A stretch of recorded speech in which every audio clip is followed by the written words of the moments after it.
Assalamualaikum saudara di seluruh Nusantara. Selamat menjalankan ibadah puasa bagi yang menjalankannya. Semoga menjadi amal ibadah kita kelak di surga. Saat ini negara-negara di Asia Tenggara gencar melakukan program naturalisasi pemain asing, baik yang memiliki darah keturunan negara tersebut maupun yang tidak memiliki darah keturunan. Dan ternyata dengan program naturalisasi tersebut banyak memberi efek positif bagi negara-negara yang menaturalisasinya, terutama timnas Indonesia yang sukses dengan menaturalisasi pemain dari Belanda yang mempunyai darah keturunan Indonesia dan berhasil mendongkrak prestasi timnas Indonesia. Dengan terbukti timnas Indonesia mampu melaju ke Piala Asia kemarin sampai ke 16 besar sebelum dikalahkan oleh timnas Australia. Dan timnas Indonesia senior juga mampu melaju ke ronde 3 kualifikasi Piala Dunia sampai saat ini, dan otomatis akan lolos ke Piala Asia berikutnya. Dan saat ini Indonesia sedang menjalani persiapan menghadapi timnas Australia di Sydney Stadium untuk lanjutan kualifikasi Piala Dunia ronde ketiga.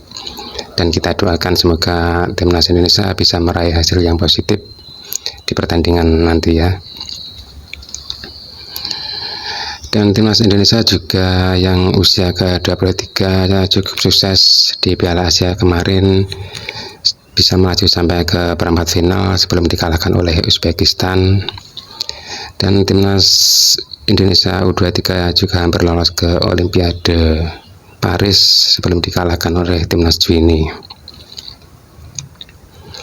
Dan yang kedua ada timnas Vietnam yang juga sukses dengan pemain naturalisasinya Swanson sampai bisa menjadi champion di Piala AFF kemarin. Bahkan pemain naturalisasi mereka Swanson bisa menjadi top skor di turnamen tersebut. Yang berikutnya ada timnas Thailand dengan pemain naturalisasi dari Inggris dan Swiss, juga cukup sukses bisa melaju sampai ke final setelah belum dikalahkan oleh timnas Vietnam dan menjadi runner up Piala AFF kemarin. Dan selanjutnya ada timnas tetangga kita, meskipun sudah diperkuat oleh pemain naturalisasi tanpa darah keturunan mereka, yaitu Malaysia, dan pemain dari seluruh benua dan dari seluruh penjuru dunia, tetapi mereka tetap saja menjadi bulan-bulanan di setiap turnamen yang mereka ikuti dan menjadi santapan enak dari musuh-musuh mereka dan menjadi lumbung gol atau untuk meraih poin bagi musuh-musuh mereka ya. Padahal mereka juga sudah diperkuat oleh pemain kelas dunia seperti Kun Aguero yang memperkuat Malaysia, tetapi tetap saja mereka tidak bisa berbuat banyak di setiap turnamen yang mereka ikuti. Dan mungkin mereka juga memerlukan pemain-pemain naturalisasi dari Asia, contohnya dari Bangladesh, dari Rohingya. Lebih baik mereka tidak usah mencari pemain dari Eropa atau Brasil gitu, karena tetap saja tidak akan mendongkrak prestasi mereka. Lebih baik mereka fokus ke pemain-pemain Bangladesh, mungkin mereka akan lebih berprestasi dengan pemain-pemain tersebut ya.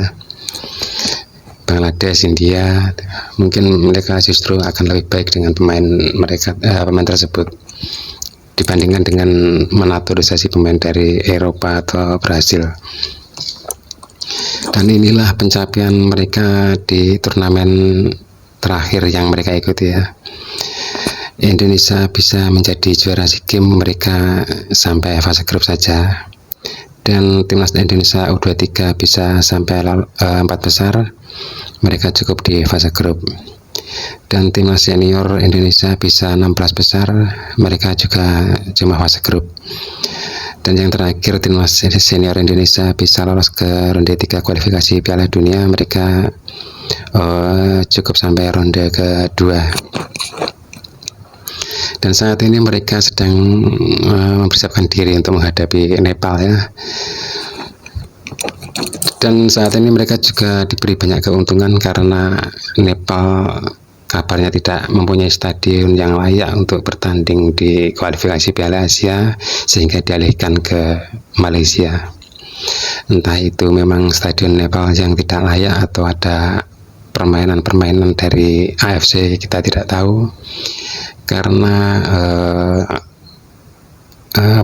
bendahara atau apa itu yang di AFC orang dari Malaysia itu, bisa saja itu menjadi senjata mereka atau strategi mereka ya.